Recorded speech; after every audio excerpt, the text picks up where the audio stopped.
নমস্কার, কেমন আছেন বন্ধুরা? কাকলিস কুকিং হাবের নতুন আরেকটি ভিডিওতে আপনাদের সবাইকে স্বাগত। আজ আমি চলে এসেছি ঠাকুরবাড়ির একটা স্পেশাল আর হেলদি সবজি রেসিপি নিয়ে। আর এর শেষে একটা স্পেশাল মশলা অ্যাড করার ফলে এর স্বাদ আর গন্ধ কিন্তু হয়ে উঠেছিল অপূর্ব। এটা যেমন শীতের নানা সবজি দিয়ে করলে অপূর্ব লাগে, তেমনি গরমের সময়ও নানা রকম সবজি দিয়ে বানালে খেতে কিন্তু ভীষণ ভালো লাগে। আজ আমি সেই রেসিপিটাই আপনাদের কাছে শেয়ার করব। তাহলে চলুন দেখতে থাকুন আমি কিভাবে বানাই। সবজি দিয়ে কাঁচামরিচের ঝোল বানানোর জন্য আমি নিয়েছি একটা ছোট সাইজের ফুলকপির অর্ধেকটা ফুলকপি ছোট ছোট টুকরো করে কেটে নিয়েছি। কয়েকটা শিম নিয়েছি, এক একটা শিম দু টুকরো করে কেটেছি। দুটো ছোট সাইজের একটু লম্বাটে করে কেটেছি। কিছু বিনস নিয়েছি, একটু বড় বড় করে কেটেছি। গাজর লম্বা লম্বা টুকরো করে কেটেছি। একটা বড় সাইজের টমেটো নিয়েছি, সরু সরু লম্বাটে করে কেটেছি। আর নিয়েছি ক্যাপসিকাম, সেটাও সরু সরু লম্বাটে করে কেটে নিয়েছি। নিয়েছি বেশ কিছুটা কড়াইশুঁটি। নিয়েছি 2 টেবিল চামচ মতো কালো জিরে, এর থেকে যতটা লাগবে আমি ব্যবহার করব। নিয়েছি কয়েকটা কাঁচা লঙ্কা আর নিয়েছি 1 কাপ দুধ। গ্যাসে একটা প্যান বসিয়ে দিয়ে তার মধ্যে আমি কিছুটা জল দিয়ে দিয়েছি। এই জলের মধ্যে এবার আমি অ্যাড করে দিচ্ছি 1/2 চা চামচ মতো লবণ। লবণটা দেওয়ার পরে জলটা যখন টকবক করে ফুটে উঠবে সেই অবস্থায় আমি এর মধ্যে ফুলকপির টুকরোগুলো দিয়ে দিচ্ছি। ফুলকপির টুকরোগুলো দিয়ে জাস্ট 1 মিনিট আমি ফুটিয়ে নামিয়ে জলটা ছেঁকে আলাদা করে দেবো। ফুলকপিগুলো যেন সেদ্ধ না হয়ে যায়। এইটা করার কারণ হচ্ছে এতে ফুলকপির মধ্যে পোকা থাকলে সেটাও বেরিয়ে যাবে। তাছাড়া অনেকের ফুলকপি খেলে গ্যাসের প্রবলেম হয়, সেটাও অনেকটাই কমবে। গ্যাসে কড়া বসিয়ে আমি পরিমাণ মতো সর্ষের তেল হালকা গরম করে নিয়ে তার মধ্যে কালো জিরে আর একটা কাঁচা লঙ্কা ফাটিয়ে আমি ফোড়ন দিয়ে দিলাম। ফোড়নটা আমি 30 সেকেন্ড মতো লো ফ্লেমে ভাজবো আর অল্প কিছুক্ষণ ঢাকা দিয়ে রেখে দেবো, তাহলে ফোড়ন থেকে একটা সুন্দর গন্ধ বেরিয়ে যাবে। ফোড়নটা ভাজা আমার হয়ে গেছে। এবার আমি এর মধ্যে গাজরের টুকরোগুলো অ্যাড করে দিলাম। সবজি ভাজার সময় যে সবজিগুলো ভাজতে একটু বেশি সময় নেয় সেগুলো একটু আগে অ্যাড করতে হয়।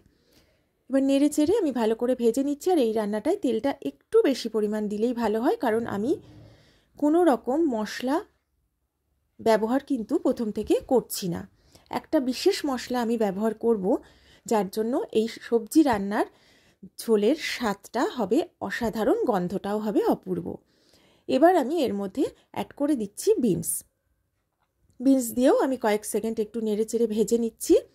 গ্যাসের ফ্লেমটা আমি মিডিয়ামে রেখেছি। আমি কিন্তু এখন ঢাকাও দেব না আর লবণও অ্যাড করব না। একটু নেড়ে চেড়ে ভেজে নিলাম। এবার আমি এর মধ্যে অ্যাড করে দিলাম আলুর টুকরোগুলো। এবার এই সব কিছু আমি কিছুক্ষণ মিডিয়াম ফ্লেমে নেড়ে চেড়ে নিচ্ছি।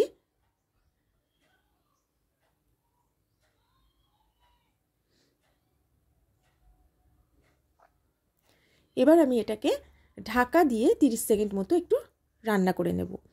ঢাকাটা তুলে নিয়েছি, আবারও একটু নেড়ে চেড়ে নিচ্ছি। এবার আমি এর মধ্যে অ্যাড করে দেব ফুলকপির টুকরোগুলো। ফুলকপি দেওয়ার পরে হালকা হাতে নাড়তে হবে আর লক্ষ্য রাখতে হবে ফুলকপি যেন ভেঙে না যায়। আর রান্নার সময় ফুলকপি গলে গিয়ে ঝোলের সাথে মিশে গেলে ঝোলটা খেতে কিন্তু একটুও ভালো লাগে না, সেটাও লক্ষ্য রেখে রান্নাটা করতে হবে। পুরনো বন্ধু কাছে দূরে যারা আছে আমার সাথে আমার পাশে সব সময়, তাদের সবাইকে আমার অনেক অনেক ভালোবাসা, অনেক ধন্যবাদ আমার পাশে থাকার জন্য।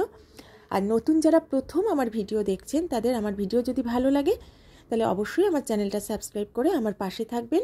আর পাশে থাকা বেল আইকন আর অল অপশানটা সিলেক্ট করতে কিন্তু ভুলবেন না, তাহলে আমার নতুন ভিডিও নোটিফিকেশান আপনাদের কাছে খুব সহজেই পৌঁছে যাবে। আমি কিছুক্ষণ নেড়ে চেড়ে নিয়ে আমি ঢাকা দিয়ে আবারও 30 সেকেন্ড মতো ভেজে নিলাম। এবার ঢাকা তুলে আমি শিম অ্যাড করে দিচ্ছি। দিয়ে এটা দিয়েও নেড়ে চেড়ে একটু মিশিয়ে নেব। মিনিট খানেক আমি কিন্তু শিমটা দেওয়ার পরে একটু ভাজবো।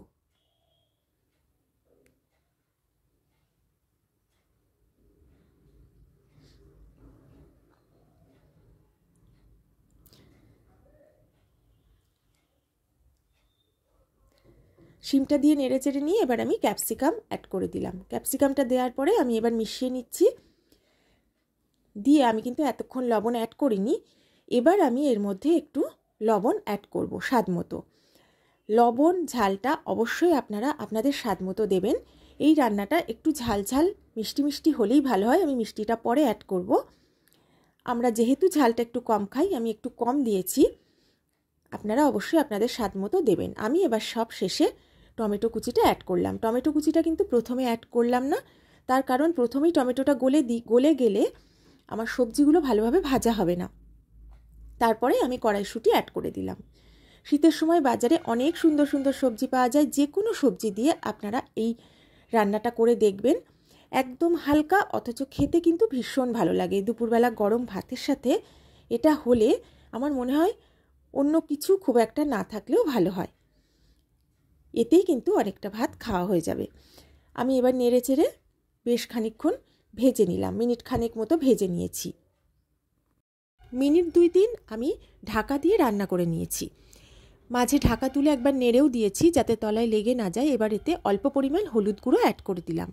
হলুদটা দেওয়ার পরে কয়েক সেকেন্ড আমি নেড়েচেড়ে একটু ভেজে নেব যাতে হলুদের কাঁচা গন্ধটা চলে যায়, আর খুব বেশি হলুদ এতে দেওয়ার কোনো দরকার নেই। এবার আমি নেড়েচেড়ে নিচ্ছি। আমার সবজিটা কিন্তু ভালোই মজে এসেছে, অনেকটা কমে গেছে, ভাজাটা কিন্তু খুব সুন্দরভাবেই হয়ে গেছে। সবজি ভাজাটা কিন্তু খুব ভালোভাবেই করবেন, আর ভাজার আমার দরকার নেই। এবার আমি এর মধ্যে পরিমাণ মতো গরম জল অ্যাড করে দিলাম। খুব বেশি ঝোল কিন্তু এতে আমি রাখবো না, সেদ্ধ হওয়ার জন্য যতটুকু জল লাগবে ততটুকুই আমি দেব, আর আপনারাও আপনাদের পছন্দ মতো ঝোল রাখবেন। আমি নেড়ে চেড়ে একটু মিশিয়ে নিচ্ছি, নিয়ে এতে আমি স্বাদ মতো লবণ আর একটু অ্যাড করব। আর আমি এতে অ্যাড করছি 2টো চেরা কাঁচা লঙ্কা। আপনারা অবশ্যই আপনারা যেমন ঝাল খান তেমন বুঝে লঙ্কাটা দেবেন। এই কাঁচা লঙ্কার স্মেলটাই কিন্তু এর একটা প্রথম বৈশিষ্ট্য, এটার জন্য অসাধারণ লাগে গন্ধটা আর স্বাদটা। এবার আমি হাই ফ্লেমে প্রথমে ফোটাবো। এবার আমি একটা মশলা বানিয়ে নেব। তার জন্য আমি শিলের ওপর 1 চা চামচের একটু বেশি কালো জিরে নিয়েছি আর 2টো কাঁচা লঙ্কা নিয়েছি। আমার যতটা পরিমাণ সবজি আমি রান্না করছি সেই অনুযায়ী এই কালো জিরের পরিমাণটা ঠিক আছে। আপনারা যদি সবজির পরিমাণ বাড়ান তাহলে অবশ্যই কালো জিরে কাঁচা লঙ্কার পরিমাণটা বাড়িয়ে দেবেন। এবার আমি খুব মিহি করে এটাকে বেটে নেব। আমি এটা শিলেই বাটছি, আপনারা চাইলে মিক্সিতেও বেটে নিতে পারেন, কোনো অসুবিধা নেই, তবে বাটাটা যেন খুব মিহি হয়। সবজিটা প্রথমে হাই ফ্লেমে আমি ফুটিয়ে নিয়েছি, তারপর গ্যাসের ফ্লেমটা লো করে দিয়ে বেশ কিছুক্ষণ আমি ঢাকা দিয়ে রান্না করে নিয়েছি। মাঝে মাঝে ঢাকা তুলে নেড়ে দেখে নিয়েছি যে সবজিটা সেদ্ধ হয়েছে কিনা। যতক্ষণ না সবজিটা সেদ্ধ হয় ততক্ষণ ঢাকা দিয়ে রান্না করতে হবে। আমার সবজিটা এখন পুরো সেদ্ধ হয়ে গেছে, ঝোলটাও অনেকটাই কমে এসেছে। এবার আমি এর মধ্যে, যেহেতু সবজিটা সেদ্ধ হয়ে গেছে, আমি মিষ্টি অ্যাড করে দেব আমার স্বাদ মতো। এই রান্নাটা একটু ঝাল ঝাল মিষ্টি মিষ্টি হলেই কিন্তু খেতে ভালো লাগে, তবে অবশ্যই আপনারা আপনাদের স্বাদ মতো মিষ্টিটা অ্যাড করবেন।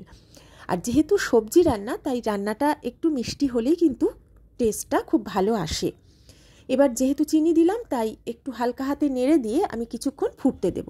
অপরদিকে আমার মশলাটা আরও একটু রেডি করার প্রয়োজন আছে, সেটা আমি প্রথমে রেডি করে নেব। আমি যে কালো জিরে কাঁচা লঙ্কাটা বেটে রেখেছিলাম জল দিয়ে, সেটা একটু ভালো করে মিশিয়ে দিচ্ছি। তারপরে আমি এর মধ্যে যে দুধটা নিয়েছিলাম সেই দুধটা পুরোটাই ঢেলে দেব।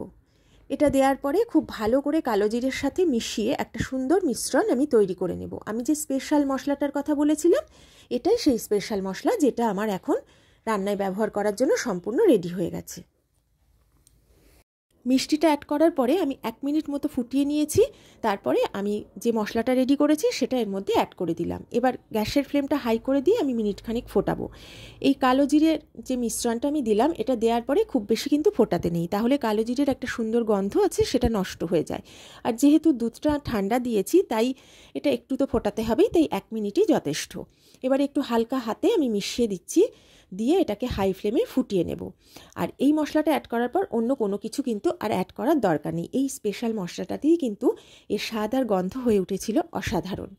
এবার বেশ ভালো মতো ফুটতে শুরু করেছে, আমি আরেকটু নেড়ে দিলাম, দিয়ে গ্যাসের ফ্লেমটা আমি অফ করে দেব। গ্যাসের ফ্লেমটা অফ করে দিয়ে 1 মিনিট ঢেকে রেখে আমি এটা পরিবেশন করে দেব। গরম গরম ভাতের সাথে এটা খেতে কিন্তু অসাধারণ লাগে। অবশ্যই আমার মতো করে একবার বানিয়ে দেখবেন, খুব সহজে হয়ে যায়, খুব সিম্পল, কোনো রকম ঝামেলা নেই, অথচ একটা স্বাস্থ্যকর সুস্বাদু রেসিপি। যদি ভালো লাগে একটা লাইক শেয়ার কমেন্ট করতে কিন্তু ভুলবেন না। আর সব সময় অবশ্যই আমার পাশে থাকবেন। সবাই ভালো থাকবেন, সুস্থ থাকবেন। আবার নতুন কোনো সুন্দর রেসিপি নিয়ে খুব তাড়াতাড়ি আপনাদের কাছে হাজির হয়ে যাব। এতক্ষণ আমার পাশে থাকার জন্য, আমার সাথে থাকার জন্য সবাইকে অনেক অনেক ভালোবাসা, অনেক ধন্যবাদ।